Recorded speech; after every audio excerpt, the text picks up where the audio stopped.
Willie D Live. What's up, family? If it's your first time checking out the show, let me know what city, what state you're coming in from. If you're outside of the U.S., let me know what country you represent. Family, new details.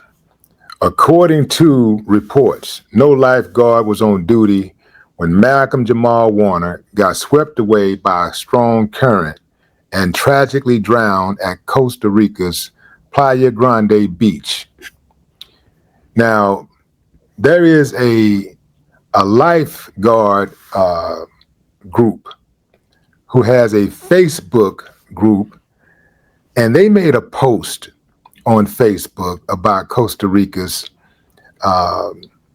beach dangers and these are several beaches in Costa Rica they say are very, very dangerous. They are a Costa Rican volunteer life group, the Caribbean Guard. They said lifeguards had patrolled the area in recent years, but at the time of Malcolm's death, none were present due to the lack of resources. Now, that's a familiar theme in the United States. We have so much tragedy that happens in this country because they claim that there are a lack of resources. It's always a problem when it comes to humanity, ain't no money. But when they want to build a stadium or something like that, they want to put up a museum, some other type of wonder, then boom, they just miraculously pull the money out of their anus. It is absolutely amazing how that happens. This is what the group had to say on Facebook. We deeply regret the passing of Malcolm-Jamal Warner in Playa Grande. He was swept away by a strong hangover current and died by drowning. It was all very fast, and even though there were people on the beach who came in to rescue him, they didn't arrive in time. He was pulled underwater with no vital signs, and despite having been provided with CPR maneuvers on the beach, his resuscitation was unsuccessful. Playa Grande is one of our most challenging beaches. It's a beach known by local surfers, and there are signs in English and Spanish that warn of the danger of death by drowning. It's a beach that the Caribbean Guard has patrolled for the past few years. Nope, this Sunday though. Due to the recent water incidents on Playa Black, we have allocated resources there and on Chiquita, another emblematic beach for its currents. From Caribbean Guard Association of Volunteer Lifeguards, we appeal to the President of the nation, the national government, the municipality of Talamanca, and the entire Caribbean community to continue joining efforts to minimize this problem, which is sadly rising all over the country. We do everything within our power. We've saved numerous lives in recent years, and if Caribbean Guard didn't exist, drownings would count by the dozens. We do our part to minimize risk, but if we don't have government help, clear public policies, and strong support from local entrepreneurs, this will keep happening. Caribbean Guard. Caribbean Guard. For your services.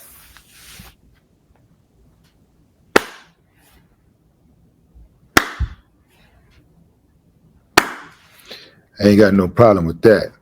And I absolutely believe that organization, that they do everything in their power to save lives.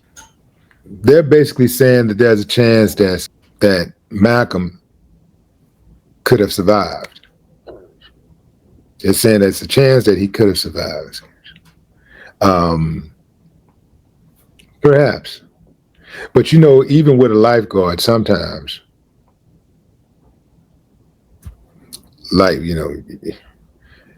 when you get off into that water, you know, a certain depth, a certain rise coming there, man, that tide to take over, man, hey, you know, it's over. Now, what a lifeguard could do is see the danger before it unfolds and warn people. But they say that they got markers. They clearly had markers out there. There were signs that spoke of the danger, signs in English and in Spanish. And somehow, some way, Malcolm still died. Now, Malcolm was out there on a trip with his daughter. You know, there's always a silver lining, right? You know, it could have been a situation where his daughter got swept away also.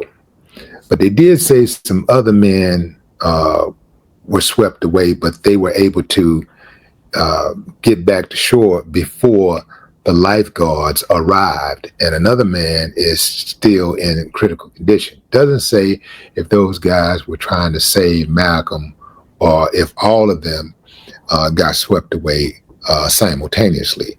But in any event, Malcolm was not the only one who had his life in peril at that moment. So,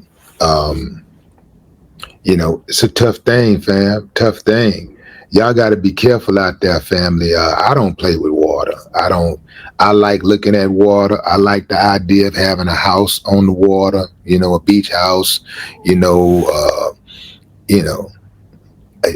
I like looking at it, but I don't get too close to it. Same thing with like high rises. I lived in a high rise for 5 years, and I had a beautiful view of the downtown skyline in Houston. And I can count the times I went out on the patio. I was like, yeah, I think I'm cool. I like how it looks from here. I would not go out on that patio, man. It's high, you know. Like, you might be all right if you look straight out, but boy, when you look down, well, your knees get weak. It's like, nah, I can't do that. So yeah, it's a beautiful thing to watch, but I don't get too close to that water. I do not get too close to the water.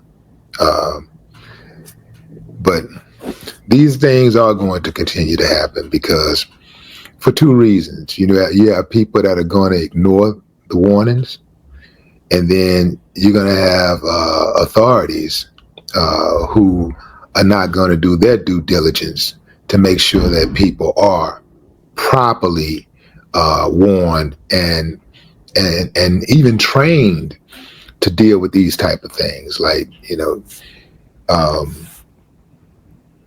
you would assume that if somebody go out on that beach into that beach water, especially, and they allow that water to get above their knees, that they know what they're doing out there.